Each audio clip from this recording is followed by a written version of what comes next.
So, welcome to the Neil Wilkins podcast. This is going to be a really interesting episode because I'm looking to be self-corrected here. I am, I guess you could say, a self-proclaimed coffee connoisseur. I love coffee, not your instant coffee that you're going to buy sort of in the budget store down the road. I mean, we're talking proper coffee, real specialty coffee.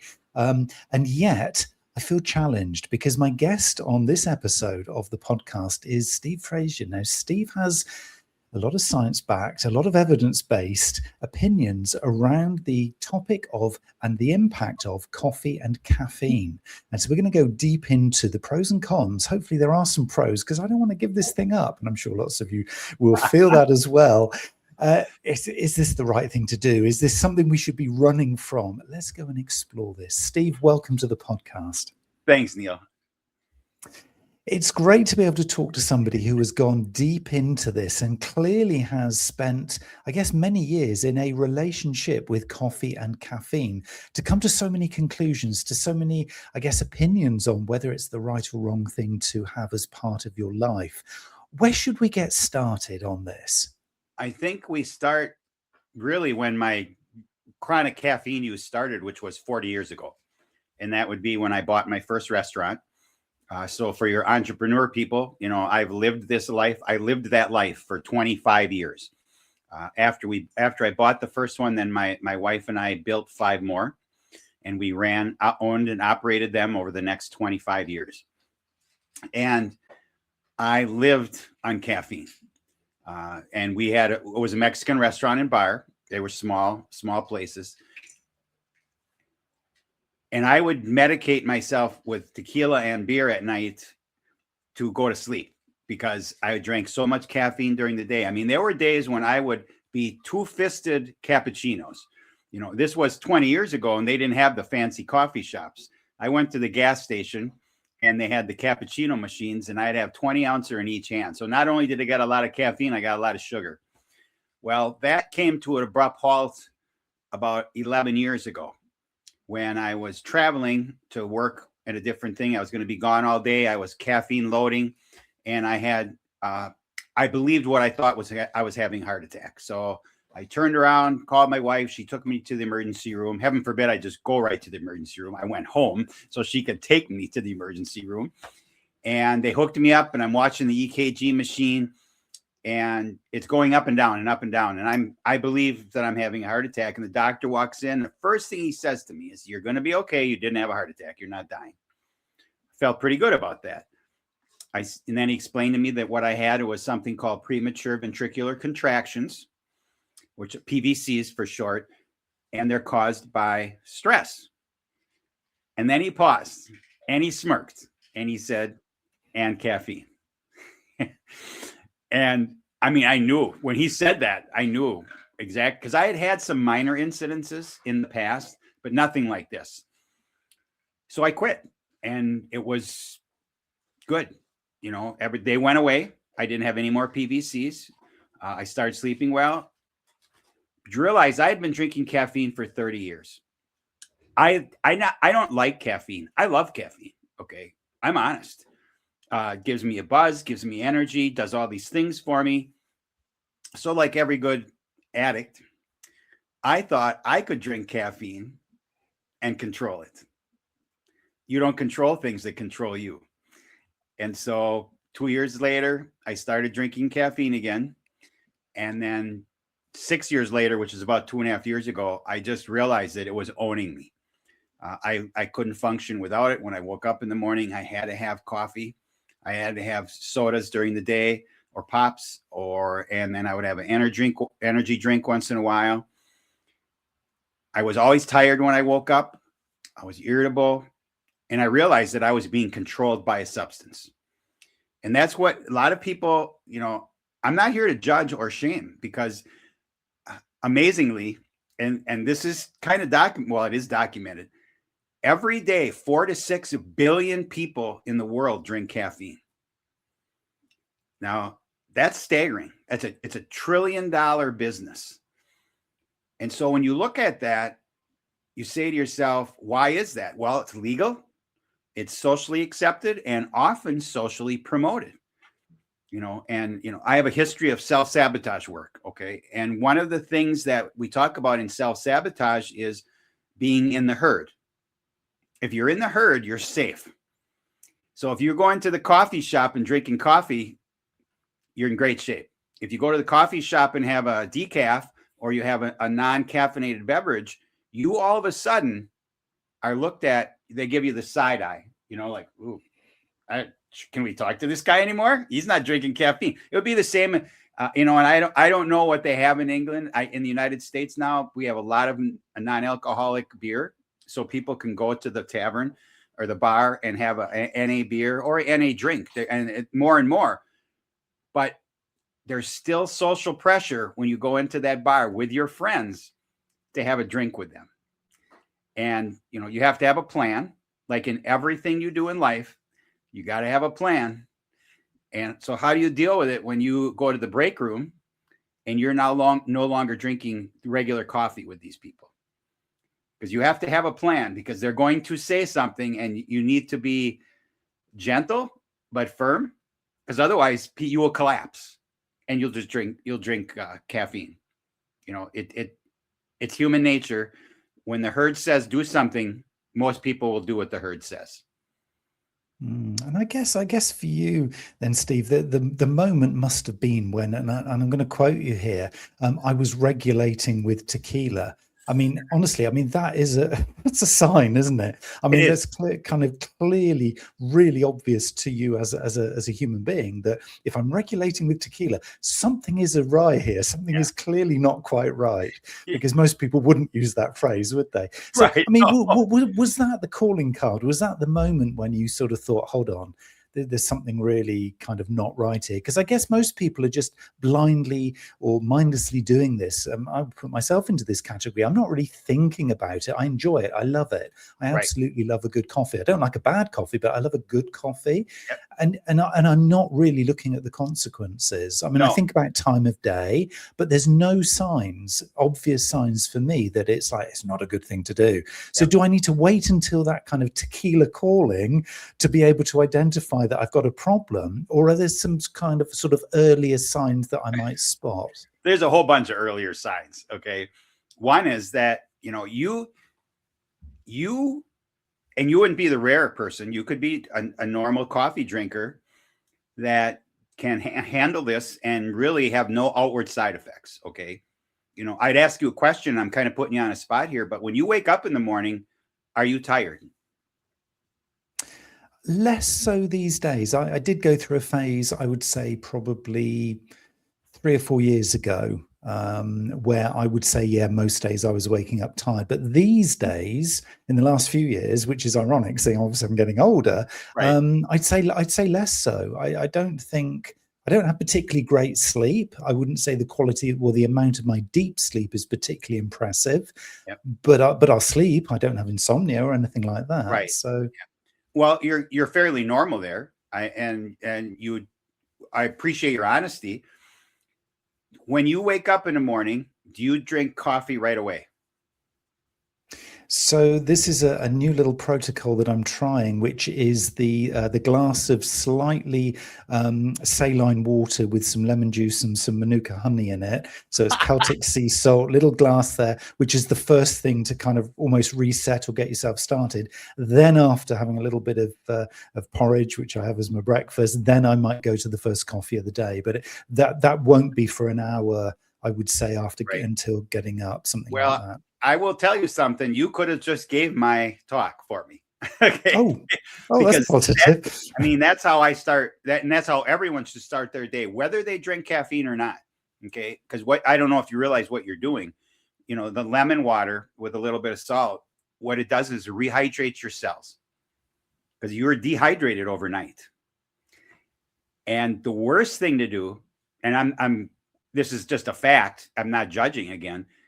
The worst thing to do is the first thing you do when you get up in the morning is drink caffeine, whether it's coffee or tea or soda or energy drink, because what that does is it's going to ultimately, if you have another one, it's going to disrupt your circadian rhythm. And also caffeine is a diuretic. And so when you look at that and you say to yourself, okay, the first thing I do when I wake up in the morning is I drink a beverage that makes me go to the bathroom and I'm already dehydrated. Okay. What's wrong with that picture, right? So what you're doing, and this is, it's in my book, it's in my book that this is what you should do no matter what, whether you're drinking caffeine or not. So you're right on there. Now, the next step then is you wait an hour, which is fantastic. And you got a little food. Now you're going to drink some caffeine. Now that is going to will increase your cortisol. It'll spike your cortisol, which is a stress response, which has already been activated when you wake up and you look at the light. Okay. And even though it's a stress hormone, it naturally is produced in our bodies every morning so that we can get up and go and we have energy. The challenge is that because every time you eat or drink caffeine, and realize I'm not picking on any particular product. Caffeine is a molecule. Okay. So it's like that analogy, which you may or may not have there, but it doesn't matter if you put a pink dress with a bow on a pig, it's still a pig. Okay. Caffeine is still caffeine, whether you drink it in soda or coffee or tea or energy drinks or chocolate or whatever the case may be. So you have that first cup, okay, which kind of aligns with your cortisol increase naturally, right? Now, so you are probably okay. And I'm going on a limb here. I'm not giving medical advice, but you're probably okay. But when you start having that second or third caffeine, you now are spiking your cortisol every time, along with a number of other things, okay? Because you're not only spiking your cortisol, as you are blocking your adenosine receptors in your brain. Adenosine is something. Are you ever heard of adenosine? No. And here's where my challenge is. Nobody knows what adenosine is, and this is what puts you to sleep at night, along with melatonin. Now, a lot of people have heard about melatonin, and it's important, but it's not as important as the adenosine, in my opinion, because adenosine, what happens throughout the day naturally. So I don't drink caffeine, right? I'm drinking a cup of coffee.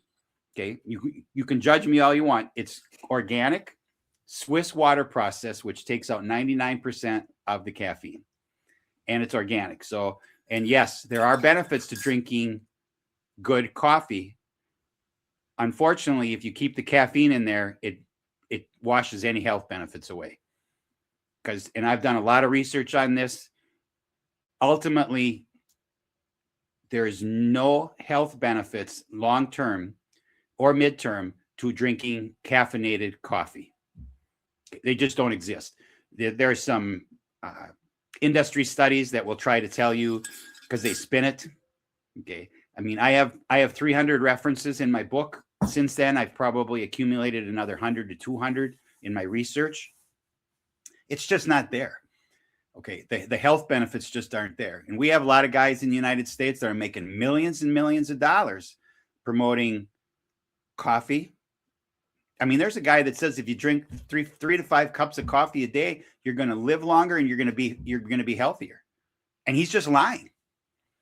Because I went in and looked at some of the studies, and ironically, the studies that were done, and they were big studies, 500,000 and 1 million people,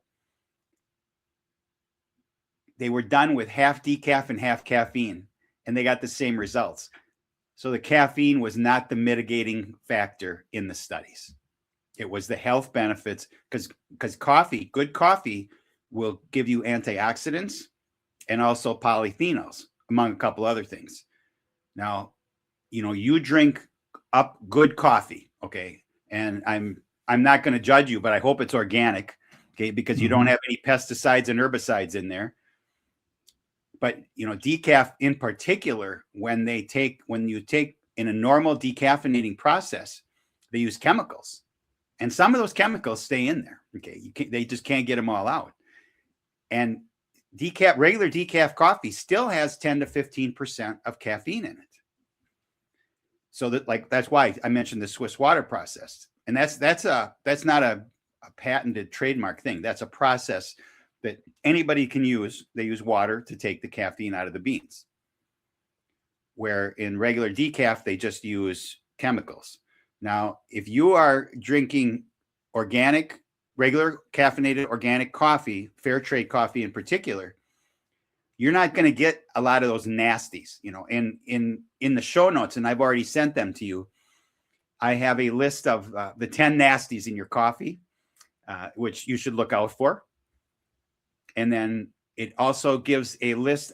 There's some trackers in there, because the key, you mentioned, and I'll go back actually to your direct question, is, what triggered me to really realize what's going on. And when you evaluate your relationship with caffeine, and I have all the tools for you in that add-on. It's a spreadsheet. Actually, there's 7 of them. They're journals. But the first key is to say, how much caffeine am I actually drinking? Because if you are honest with yourself, and if you're lying to yourself, doesn't matter. Don't waste your time. Okay. Because if you can't be honest with yourself, you're going to fail at whatever you do. Okay. And I'm judging there. Okay. So the point is, and I have just a short story. My daughter, who's a natural health practitioner, and she's our primary caregiver. She went to a seminar 6 or 8 weeks ago in New York City. It was for a supplement line, because she only deals in natural supplements. And because when they go to these, they pair up with another practitioner, and then they test each other. And she came home and she found that the guy told her, he said, your second most sensitive thing that you're doing is caffeine. And she was doing a lot of caffeine. So this is on a Sunday. So she calls me up Monday morning and she said, oh, I gotta cut down. I'm going to cut down to 75 milligrams. I said, hold on a minute. I said, before you just start cutting down, I said, we got to find out how much you have. So we did this just over the phone, which wasn't the best way to do it. But so we started adding up how much caffeine she was drinking every day. And it was probably around 250 to 300 milligrams a day. That's only 2 big cups of coffee, just to be honest. So then later on, as we went forward, she realized that she was probably doing around 400, maybe more, because she was doing a pre-workout drinking sometimes. And there's 200 milligrams of caffeine just in a pre-workout drink. Then one day, so she cut down to 150, and then she wanted to cut lower, and she just couldn't do it. And then one day she forgot to have caffeine in the morning, and at noon, she had such a splitting headache, because that's your adenosine receptors opening up. Because remember, they're plugged from the caffeine. When they open up, you get a massive headache because you got this blood flow. So she had a cup of coffee and went away. Then about 2 weeks later, she forgot to drink caffeine all day. And at 10 o'clock at night, because realize her circadian rhythm has been messed up now, bad. 10 o'clock at night, she couldn't go to sleep and she had a killer headache. And then she realized that she hadn't had any caffeine that day. So instead of sucking it up, and it's my daughter and I love her, but instead of sucking it up, she went and had a cup of coffee at 10 o'clock at night. Headache went away. She goes right to sleep. So by no means would I ever tell you or anyone that just because you drink caffeine doesn't mean you don't sleep. It's the quality of your sleep. And I'll touch on that right now, because it's everything that happens good to you happens in your sleep. Where, first of all, you can't generally screw it up. Okay. So as humans, we have this great ability to mess things up in our body. So we have 4 stages of sleep. The first 2 are about 40 to 45% of the sleep cycle. It's where you just go into, it's that subconscious area right in the beginning. That's very short, 3 to 5%. Then the next stage, there's not a lot happening. You do have some, maybe a little bit of dreaming, but not much. But then you go into stage 3. And stage 3 is where your muscles heal. This is where men produce testosterone. And this is where women produce some other hormones. And then stage 4 is deep sleep, REM sleep. This is where you dream. And also where your subconscious does some repairing in your brain and in other organs of your body. Now, when your circadian rhythm is messed up, both stage 3 and stage 4 are delayed and shortened. This is a big deal, because this cycle happens 4 to 6 times a night. So every time that your stage 3 and stage 4 are delayed and shortened, you don't get that restorative sleep in stage 3 or stage 4, right? Because you've messed with it. And I don't know if you're familiar with the parasympathetic and parasympathetic nervous system qualities, right? So when you drink caffeine, you go into sympathetic mode. That's fight or flight. That's because it's boosting your adrenaline, your cortisol, and your dopamine. Okay. And dopamine's a wonderful thing, but it shouldn't be activated every time you have a cup of coffee or a cup of tea, right? It just, because this is a natural feel-good hormone. So as you abuse this, your body starts to say, well, he's not really in fight or flight. So maybe I don't need to give you quite as much adrenaline or quite as much cortisol. Now, what does happen is every time you drink caffeine, you get adrenaline rush and you're put into sympathetic mode. And so you're in fight or flight. And what does your body do and it literally is in the description, fight or flight. It pumps glucose into your muscles. And it also then slows down your digestive system, which is your parasympathetic mode. That's the rest and digest mode. So when it pushes that glucose into your muscles and you don't use it, because you're supposed to be in fight or flight, you're supposed to be running from somebody or you're supposed to be fighting somebody, your blood sugar spikes. Well, what happens when your blood sugar spikes? Most people, normal people, their pancreas pumps insulin in. If you get into that type 2 or type 1 diabetic, and I'm very familiar with this. My son is 40 years old, and when he was 15, his pancreas died, so he went type 1. So we lived with this. I'm very familiar. In that day, we had to shoot insulin every time he ate. We had to count carbs and shoot insulin. The point is that when you have these spikes, you're no longer controlling your blood sugar. The caffeine is controlling your blood sugar.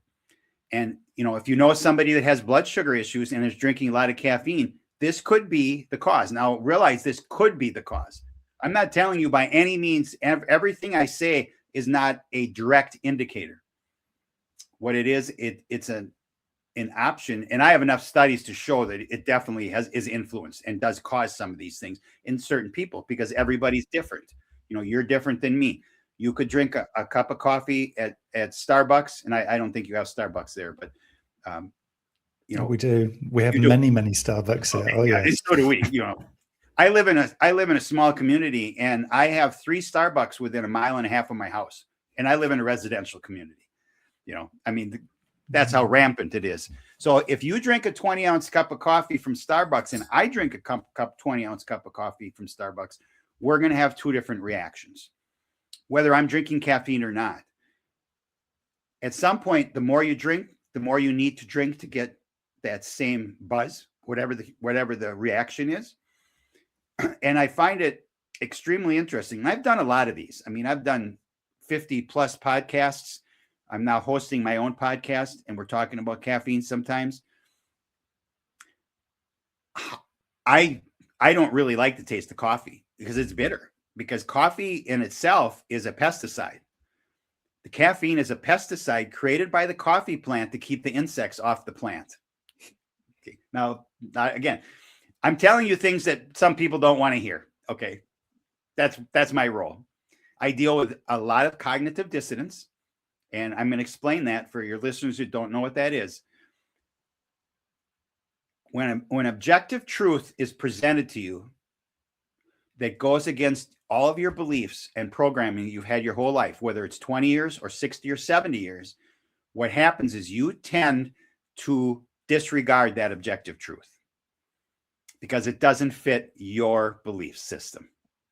And I deal with this every day. I wrote this book. I handed it to some friends and family. And the first thing they said to me is, "You can't take my coffee from me." I just wrote a book and I'm not judging anybody in the book. I'm not. I don't even tell anybody not to drink caffeine. I do tell them what the results of drinking caffeine are. Okay, what happens in your body. And I do have one small micro mission, and that is to absolutely share this information with any pregnant woman, because she absolutely should not be drinking caffeine. And I will make that statement because the baby has no ability to clear caffeine naturally out of its system, because as adults, we have an enzyme in our livers called the CYP1A2. And what that does is that clears 95% of the caffeine through our livers as adults. Babies don't develop that enzyme until they're 3 to 6 months old out of the womb. So when they're in the womb, the caffeine stays, it plugs their adenosine receptors, which causes developmental issues, neuro and physical. And the only way for them, if let's say mom drinks a cup of coffee, the baby's adenosine receptors plug. Naturally, it takes 100 hours for baby to clear the caffeine out of its system. And that means that if mom, so that's 4 days. So if mom drinks even a cup of coffee every other day, the baby lives its whole life. The fetus lives its whole life with plugged adenosine receptors, which is now controlling. And, there's a lot of documentation. Caffeine use in pregnant women causes stillbirths, miscarriages, low birth weight, ADHD, ADD. Remember, these are developmental issues. Okay. And, if there's any message that you can take away, and we're going to talk about other things now, but that would be the message that I would say. Do you realize that if we can get, and I'm just, because I live in a dream world sometime, right? If you and I can get one listener to share this information with one pregnant woman and she stops drinking caffeine, we possibly saved a life. We will never know. There's no deferred gratification here. However, I believe that if my message is spread enough, that someone will quit and that baby will be born healthy. Okay. So that's my pitch there. As far as guys go, it's a big deal. I don't know. Do you do pre-workout drinks there in UK? We have them. It's a bit of a trend. Yes, it is. Right. And it's big time here. You gotta drink that. And it's not just caffeine. There's natural substances included in the pre-workout drinks, which have natural caffeine in them that are not on the label. So what happens is, let's say I'm Steve going to the gym guy, disregard anything that I did. So the first thing I do is I go to the gym and I drink, or I maybe on the way to the gym, I drink my pre-workout drink. So I've got a buzz, man. I've got adrenaline hit. I've got cortisol. I've got a dopamine. I go in there and I'm lifting. And while I'm lifting, at that point, I am creating testosterone, because one of the best things we can do when we're awake to create testosterone is resistance training. That actually increases testosterone. However, when you combine that with caffeine and the cortisol rush, you get that short boost of testosterone when you're actually lifting, when you're actually working out. And then when you're done, your testosterone goes way down and you stop producing it. Cortisol and testosterone have a love-hate relationship. Like when you work out, it's great. But as soon as you stop working out, now the more cortisol you have in your system, the less testosterone you're going to have. Now remember, stage 3 sleep cycle is when men produce testosterone. If that's shortened and delayed, now we don't produce any during the day, because the stuff we produced while we were working out with our pre-working out drink, that just goes away. It's created while we're working out, but it doesn't stay because there's too much cortisol. So what are the results of this? Well, you'll have low libido. Okay. You also can have low sperm count, low sperm mobility. You can have fractured sperm. So there's actually a tangent here in fertility. Okay. So if let's say two people, or I know two people, and they're trying to conceive, and they both drink caffeine. Now, we just talked about what happens to the guy. And once again, this is not the case every time. However, the woman then, if she's drinking caffeine, it it's a bioconstrictor of the blood veins, blood into including the uterus. So not just all your other parts of your body, but also your uterus. So you have less blood flowing into your egg. So it's not as receptive to a sperm as it would be if it was healthy and had the proper nutrition of blood flow. So what would the harm be if you're having a baby? Is a big deal. You know, I have a couple of them. I have 4 and 8 grandchildren. I've got to see them, a couple of them be born. It's fantastic. If you're trying to do this, it's a big deal. It's not a little deal. Would it be worth it to quit caffeine for 2 to 4 months to see if that was the reason? I'm just throwing it out there. You know, we have a term. I'm just saying, right? I'm just saying, is that something to pursue?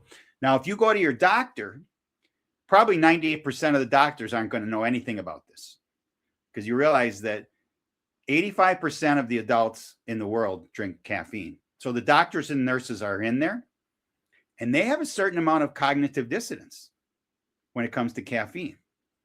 And I'm not ripping on them. I mean, it is what it is. And it's such a powerful lobby. You can't talk about it. You can't say, oh, don't drink caffeine because you're going to be blacklisted, maybe, whatever. So they don't see any issues with fertility, with blood pressure, you know, because let's face it, when your adrenaline, your cortisol goes up, your heart beats faster. And if you do this number of times a day, your blood pressure is going to go up. It's just a natural biological thing. So you can have blood sugar, and you have blood sugar issues. I talked about that with adrenaline, with the glucose. You have the blood pressure issues. And in particularly, women can have tremendous mood swings. Okay. Not that any woman you know has ever had a mood swing. Okay. This just throws gasoline on that mood swing fire. And I can't put it any better, because when she drinks caffeine, she gets the dopamine, the cortisol, the adrenaline. You know, when your adenosine receptors are plugged, you get wired. Your body's still tired, but your brain is wired. You're ready to go. But you also have tunnel vision. There's some real bad side effects of blocking your adenosine receptors. But now, after she drinks that caffeine and feels really good, half an hour later, what happens? She crashes. And if she doesn't have more caffeine, she's going to be crabby. She's going to be nervous. Her anxiety is going to go up. On top, now this is just the caffeine reaction. This has nothing to do with life instances. So just think if you have a newborn, or just think if you have a 3-year-old and a newborn, and you're trying to function and you're breastfeeding. I'm using worst case scenarios, but let's face it, millions of people are having babies. And so this is real. What do you do when you're really tired? You drink caffeine, because you think that it's giving you the boost. Now, one of the things that I didn't you mentioned the lemon water, which I was so impressed with that, Neil, just so you know. But you know, in the book that I wrote, I have the first chapter is called Anecdotal Stories. And originally it was going to be the last chapter, and it was kind of an entertainment thing. And as I put it together and as I read it, I realized that this was perhaps the most important chapter, because anybody that reads it will find themselves in there somewhere. And out of the 20 stories I have in there and the hundreds that I've read, sleep was the biggest benefit. And they couldn't believe how they slept after they'd been off. And there's no quick fix. Sometimes it's 2 weeks. Sometimes it could be 6 months, because everybody's different. I mean, I'm in some quitting caffeine groups, and there are people that have been quit 18 months ago, and they're still having mood swings, and they're still having sleep issues, because their body has not readapted. Now they're unique. Okay. Most people will even out in months, several months probably. But until you do it, you don't know how good you feel. So here's a question, and this is a philosophical question. I don't need an answer, but I would like everybody to think of this. Do you really know what it's like to feel healthy without any stimulants? I mean, and it is a philosophical, it's not hypothetical.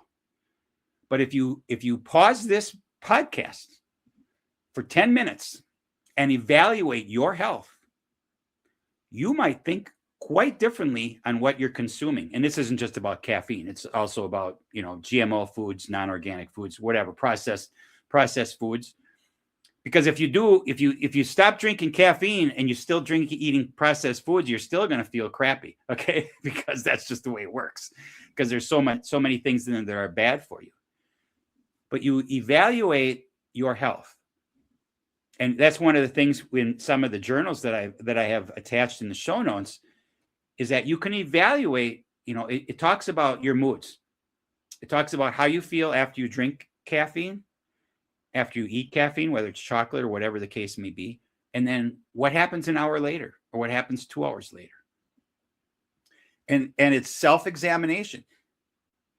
I will make a bold statement here, and it is hard to be healthy. It is not easy. We were thrown into this 13 years ago. My wife got sick. She got Lyme disease, undiagnosed, for 2 years. And we've been in every rabbit hole. She became not only celiac, but grain intolerant. So, I make all the food fresh. We don't eat anything we don't eat any processed food, but we also don't buy anything that has more than 5 ingredients. And if you can't pronounce the ingredients, you shouldn't buy it, because you don't know what that is. Because if you start researching this, you'll find some of this even in some coffees. They label bad things in a way that you don't know they're bad for you anymore. Is that good? No, that's very bad. But they're not looking out for us. They're looking out for their bottom dollar. And that's capitalism. That's fantastic. I give them all the credit. I just don't choose to buy their stuff and buy their propaganda. There's a professional golfer in the United States. His name is Phil Mickelson. And, he's been incredibly successful. He's about 54 years old.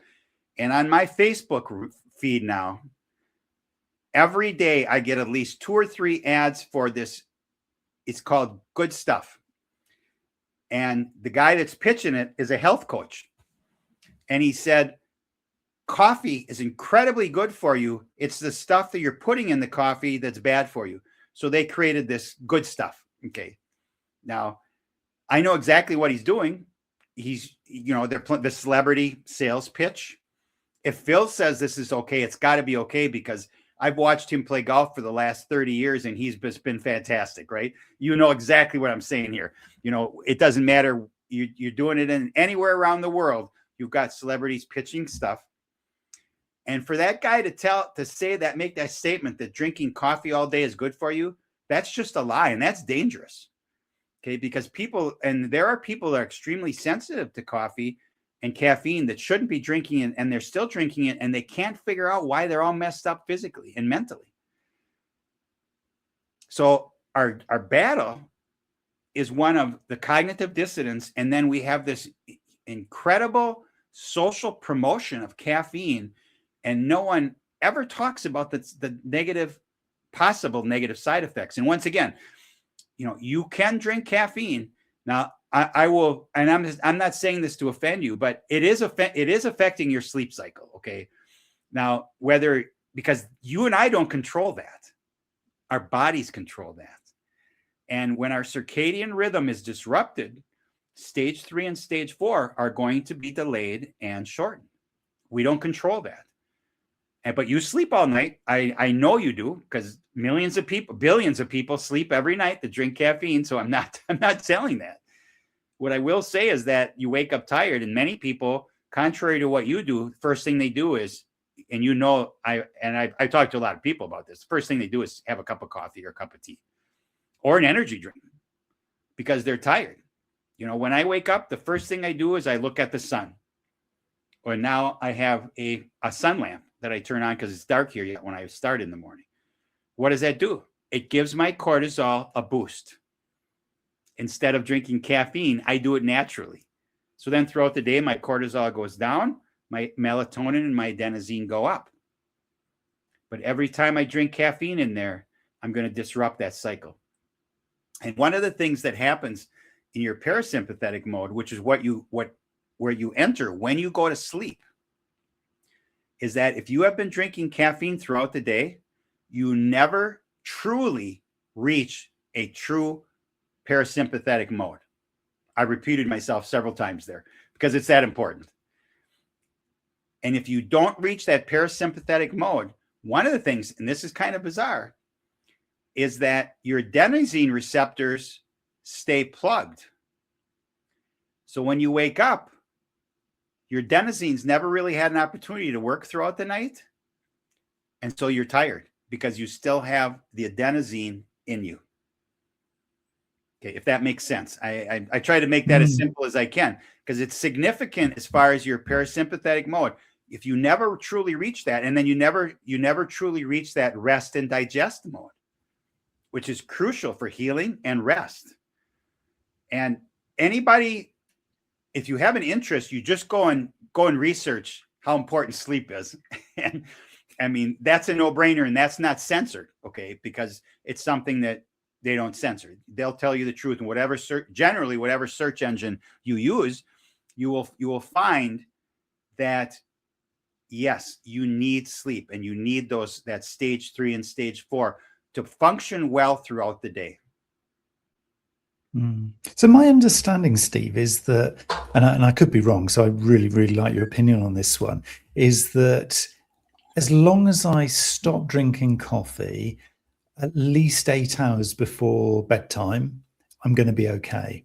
Is that a fallacy? Is that a myth, or is there something in that? Because when you talk about obviously cortisol levels and kind of how that sort of is going to sort of wane through the day, as long as I kind of almost stop before that low point, so it enables my body to recover later in the day, is that kind of okay? The key word there is kind of. I thought you were going to say that. A great descriptive. Okay, because the half-life of caffeine is 5 to 8 hours. So let's say we're just going to use 10 o'clock as your bedtime, just for arbitrary sake. If you have a cup of coffee at 2 o'clock, the half-life conceivably is still there at 10 o'clock when you go to sleep. So the caffeine is still active in your system. Now, granted, you're tired, so you're going to go to sleep because your body just has had it, right? You are going to go to sleep. But your circadian rhythm is still going to be disrupted. And so what would I say? I'm not going to say don't drink caffeine. I'm going to say that if you stop at noon or before, that half-life is going to diminish. Now, I'm talking to you as a man, okay? Now, if I was talking to you as a woman, that everything changes. Because depending on what time of the menstrual cycle a woman is, they will process caffeine up to 70% slower in their luteal phase, which is 2 weeks long before they get their period. So now if she has a cup of coffee at noon, the half-life is now 8 to 12 hours. So when she goes to bed at 10 o'clock, the half-life's it's still there, okay? Now, birth control pills also have the same effect on women as far as the processing of the caffeine, because it affects that CYP1A2 enzyme I talked about. So you're going to be better off, and so will all men, if you quit. And the best answer I can give you is, what do you want for your body? And that's not a question I'm asking you. That's a philosophical question for you to ponder when we're done, right? And I'm not messing with you here. But do you want to restore? Do you want to produce more testosterone? Now, maybe you're past baby bearing age. I am. Okay, that's not my goal. But testosterone also does other things, okay? It helps with building muscle and other things. So you say to yourself, okay, I now know that there's multiple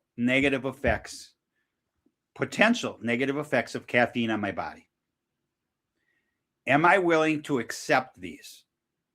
We deal with this in self-sabotage regularly because we all self-sabotage. and we self-sabotage. Caffeine is just one of the physical. You know, you got alcohol, you got drugs, you got cigarettes. Why do we do this? Well, a lot of it has physical impacts on our body, right? You get caffeine, or like cigarettes give you a buzz. Let's face it. I smoked for 15 years. I quit 40 years ago. I still would like a cigarette, Neil. When I walk by somebody that's smoking, I walk through their smoke just to get that dopamine hit. That's how deep the addiction runs. But I haven't had a cigarette in 40 years, and I'm not going to, because it was killing me at the time. So I know.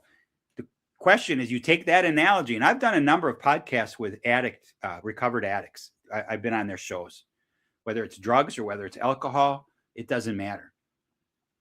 You have to have a plan, and you have to evaluate your relationship with the substance that you're using, which potentially has a negative effect on your health. And caffeine, because caffeine is illegal, nobody thinks that it has any negative effects.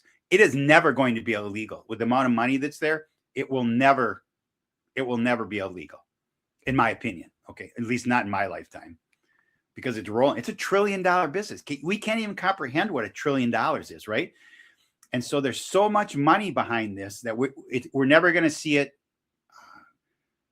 other than my podcast. We're never going to see anybody say anything bad about it. So that's the battle that I fight. I was with a host a couple months ago, and I used the analogy of a salmon swimming upstream. And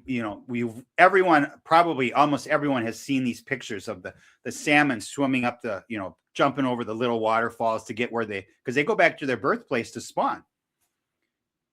And he stopped me and he chuckled a little bit. And he said, "No, Steve, you're like the salmon swimming against a tsunami." and he hit it right on the head. You know, there's a lot of people that want to hear my message because they're being negatively affected and don't know it. And just think of the health impacts of people, of just these, and there's a lot more. Okay. You know, you look at caffeine in teenagers, it just messes with their development, period. It just messes with them. And it doesn't make you sharper. It doesn't make you more focused. It gives you tunnel vision for a short period of time, and then you crash. And then what do you do as a kid? You're having more caffeine. You know, the Starbucks lines by our high school are incredibly long every morning.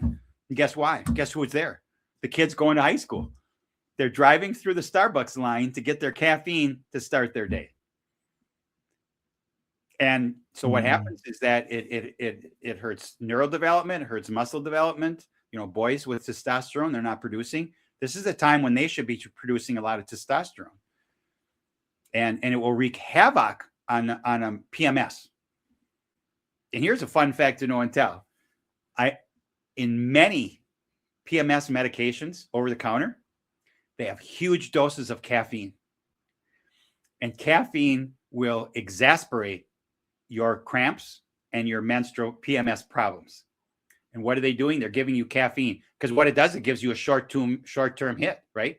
Short-term, they put it in there, and they do this in a lot of medications, prescribed medications, because people want immediate gratification, right?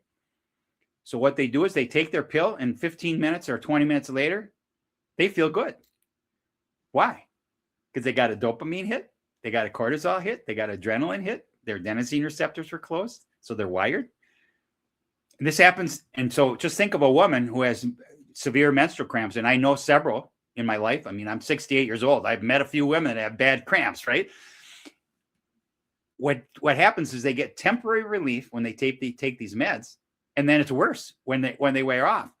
So they almost have to mainline, or just keep shoveling them in until their cramps go away naturally in their cycle. Who's talking about this? Me, and now you, right? Mm-hmm. Because nobody wants to hear this. Because I mean, I do presentations. I had a presentation, and a lady was sitting in the audience. Now, she didn't have anything in her hands, and she looked at me halfway through my presentation, and she had her hands cupped in front of her like this, as if she had a cup of coffee in her hand. I'm not making this up. She looked at me right in the middle of the presentation. She said, "You are not taking my coffee from me." And I said, "I have no intention of taking anything from you because, first of all, I can't." And I'll leave you with this this is one of my favorite sayings. We all have free will and free won't. I don't control what you do, Neil, and you don't control what I do. What I can do is I can provide information for people that are curious, that want to know what caffeine is doing to their bodies on any particular level. One of the things I provided you in the show notes is a document that's got 1,000 different beverages in it, and it shows their caffeine content. It's in the UK, it's in the Canada and the US. It will pertain to your Starbucks, but a lot of them will be normal. So if you go to Starbucks every day and have a 20-ounce cup of coffee, you can go to that chart and it will tell you exactly how much caffeine you're getting within a couple milligrams. The more knowledge you have, the better decisions that you and I can make about our lives. Okay. I self-sabotage. Okay. I just don't happen to self-sabotage with caffeine anymore. I mean, I knew that I was only going to bad places if I continue to drink caffeine. And I'll go back to my daughter for a minute. She's close to being caffeine free. Not quite, but she's close. And it's been 6 to 8 weeks now.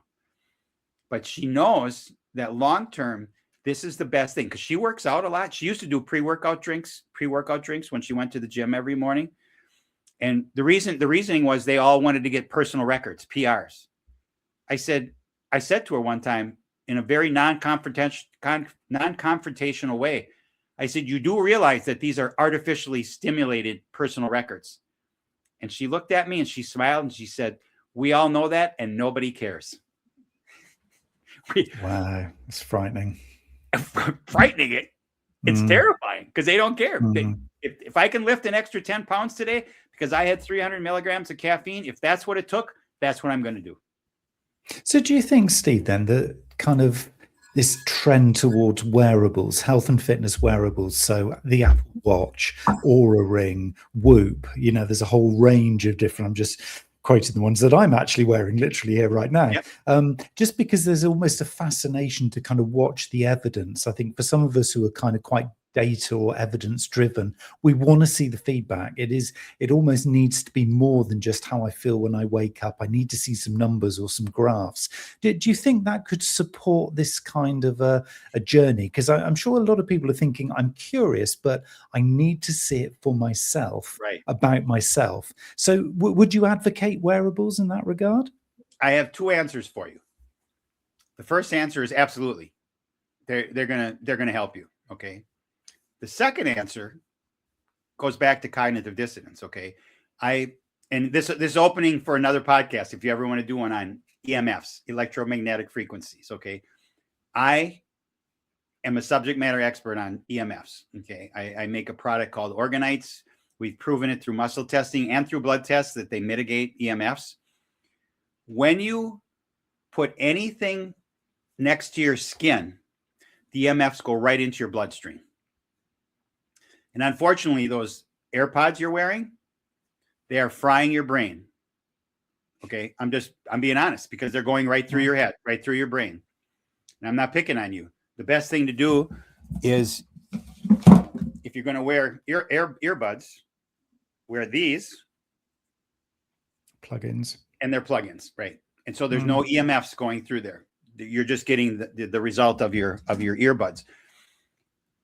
So, and you talk about, whoops, I hit my camera there. You talk about cell phones, hands-free is great. If you put it up against your ear, I mean, you ultimately will get cancer here.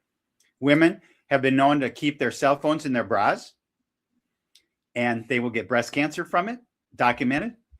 Men will wear it have their phone in their pocket and their sperm count goes down. Okay. So beware of the negative consequences of the wearables. I have a chiropractor that's out in Montana and I worked with him and he had he does muscle testing with people with their Apple Watches on and off.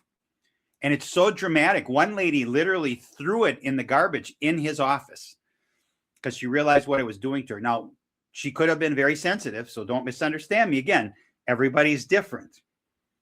But you hold that, if you're wearing that 24 hours a day, you have nonstop radiation going into your blood. Okay. That's a given. It's a fact. It's an objective truth because it's reading all those things in your body, right? So it's there. You do your cell phone out here, it's a lot less. I have different things on my body. I wear one around my neck. This is a small piece. It mitigates EMFs around my head and my chest. I have one in my pocket. I do carry my cell phone in my pocket. I have one. Does it mitigate all of it? No, but it mitigates enough that my white blood cells don't ever stop working from the EMFs. Again, this is a whole nother podcast. So we'll go back to your question. If you want to monitor it and you're comfortable with the damage done to your body from the EMFs, absolutely go for it because it's going to give you a lot of information and it will actually record your sleep stages. And my daughter has one of these and I am not dug into it because I don't want to go down that rabbit hole. But the point is that she can actually sometimes see how deep of sleep she goes into and for how long it goes. Okay. So are there good things? And then go back to that Montana chiropractor. He had another lady and she actually called me and she said, so I want to count my steps. I said, well, if you're just going to go for a walk and wear it for a half an hour, I said, you're going to do very little damage. I said, and as soon as you take it off, your blood repairs itself. Your body repairs itself or we'd all be dead. Right. I mean, don't misunderstand me. When you know, all this stuff goes away or we'd all die. But I told her, I said, if you want to just use it for that instance, go ahead. Because your body's going to repair itself. But when you do it 24 hours a day or even 16 hours a day, your body's not getting a break. And we showed through blood tests using dark field microscopy that continued prolonged exposure to EMFs, whether it's a iPhone or a watch, Apple Watch, or a router, your white blood cells stop working. And what do? They promote your immune system. Now just think of that. I mean, and I'm watching my white blood cells on a 35-inch flat screen in an office. He's got the setup, and without the EMFs, all my blood cells were working great. When I put the EMFs in there, my white blood cells, my red blood cells became congealed, and they started to group together, and my white blood cells just sat there. Now, as soon as you go away from the EMFs or your router, your body now will repair that, and you're okay. Once again, or we'd all be dead. So go back to how to track your caffeine. The mood journals are fantastic. When you track your intake, and then how do you feel after you drink caffeine? I mean, 99% of the people are going to say they feel fantastic because they do, because it's artificial high. It is. And I'm not discounting that. It happens. You know, I used to drive to Florida, which is a 24-hour drive. And we used to do it all night when we were young. Now we take 2.5 days, my wife and I. Last September, which is 6 months ago, in 30 years is the first time I drove to Florida and back and I drank no caffeine. Because I used to use that as an excuse that I wouldn't fall asleep while I was driving. You know, I needed to be really aware. And I'd go into the hotel room and I would sometimes lay for 1 to 3 hours wide awake because I realized I wasn't drinking a lot of caffeine. So when I did drink caffeine, it had a huge effect on me. This time, the first night we went into our hotel room, I had been driving for 12 and a half hours. We just stopped for gas. And my wife hit the elevator doorbell, and I looked there and I said, I have never felt this good after driving 12 and a half hours. And I went in and I went to sleep.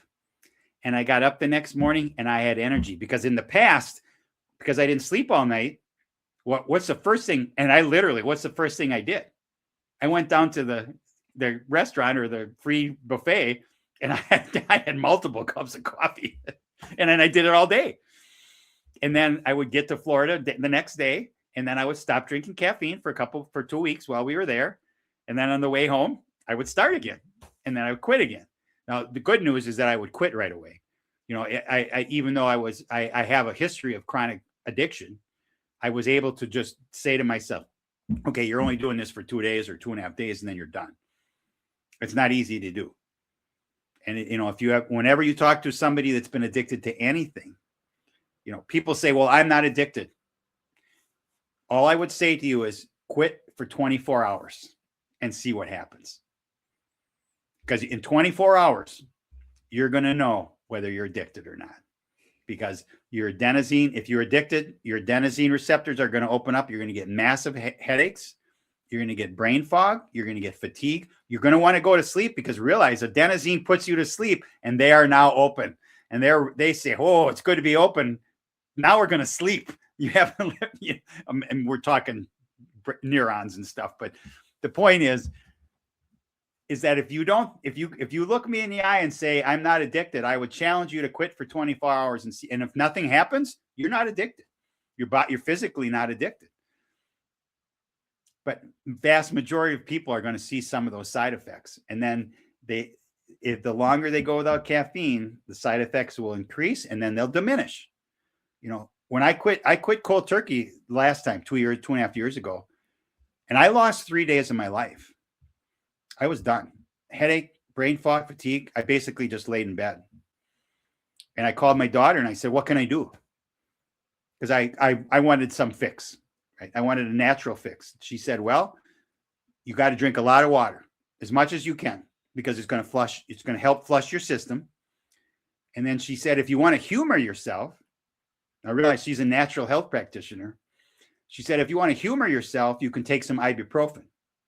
She said, it's not going to have any effect on you, but you might feel better inside because the only thing that stops an adenosine headache is caffeine. Because you gotta plug those receptors. There's nothing, no drug. There's no painkiller. There's no Vicodin. Now you might take a bunch of drugs, and so the impact are lessened because you're not aware of it because you're stoned. Okay, I'm not advocating for that, just so you know.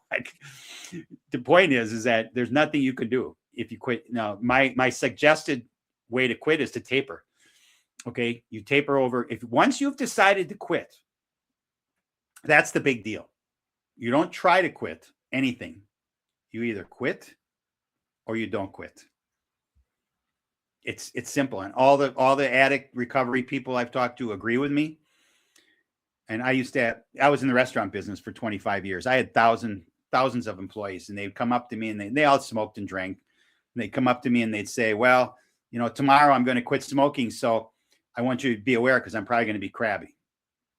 And they wouldn't say, I'm going to quit smoking. I'm going to try to quit smoking. That's the key. And I would literally chuckle at them and say, just don't waste your time, and don't make me go through this, and don't make yourself go through this. Because if you're just going to try, you're going to fail. I quit smoking cold turkey as well.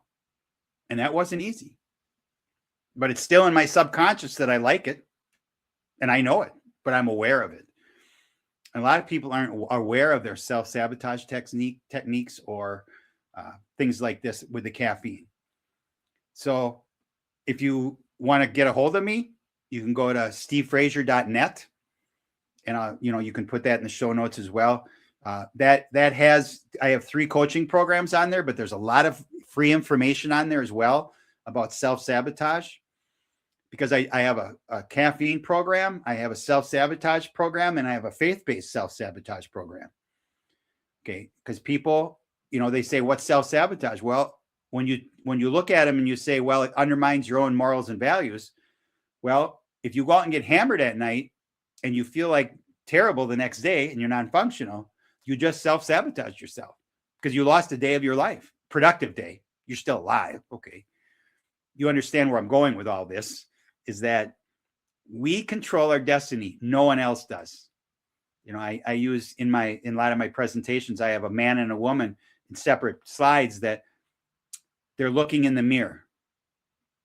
And they're looking at themselves in the mirror. And next to it, it says, you are looking at your greatest ally and your greatest threat in the same breath, because you control your own destiny. No one else does. And if you say that your destiny is being controlled by somebody else, you're lying, because you and I control what goes in our bodies. We control what we do every day. And so that's just an excuse. It's like saying I can't do this. You know what that means? That means that I can't is a synonym for I won't or I don't want to. Because we can do almost anything. I mean, obviously there's some physical things I can't do at 68 anymore, so I can't do them, okay? But in the grand scheme of things, I can do almost anything I want, as you can, as in most of the people that are going to listen to this. So what do you think? Steve, I just want to thank you for the permission I think that you're giving all of us to make some choices, reflect, think about this, actually go deeper, rather than just being, I'm just going to go straight for the coffee beans and grind them up, or straight to Starbucks, let somebody do that for me. And it goes way beyond caffeine. And this whole idea of just being mindful over the choices that you're making, taking accountability, as you've sort of said a number of times, not being controlled by an external force or feature or activity, and just being aware of it. So those choices that you're giving us all permission to explore, I just really want to say thank you on behalf of everybody listening, and particularly as well, all of the various kind of resources that you're opening up for us, which everybody check out the description for the podcast, because we're going to put all the links and all the materials in there that Steve shared with us. I mean, it really is just such an eye-opening thing, I think, for lots of us who have, to this point, just blindly been drinking our coffee and enjoying it. We're not saying don't. We're just saying think, stop, pause, reflect, evaluate, and then you take your body and your health into your own hands.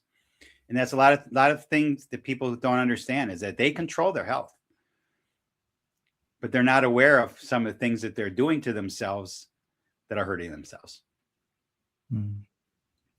Steve Frazier, thank you so much for your time today. Thank you. It has been a pleasure.